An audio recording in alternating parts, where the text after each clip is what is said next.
نشانیاں ہیں۔ بعض لوگ کہتے ہیں کہ اللہ نے بیٹا بنا لیا ہے، اس کی ذات اولاد سے پاک ہے، وہ تو بے نیاز ہے، جو کچھ آسمانوں میں اور جو کچھ زمین میں ہے سب اسی کا ہے۔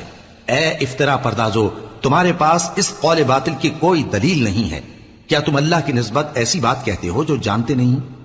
کہہ دو کہ جو لوگ اللہ پر جھوٹ باندھتے ہیں فلاح نہیں پائیں گے، ان کے لیے جو فائدے ہیں دنیا میں ہی ہیں، پھر ان کو ہماری ہی طرف لوٹ کر آنا ہے، اس وقت ہم ان کو عذاب شدید کے مزے چکھائیں گے، کیونکہ وہ کفر کی باتیں کیا کرتے تھے۔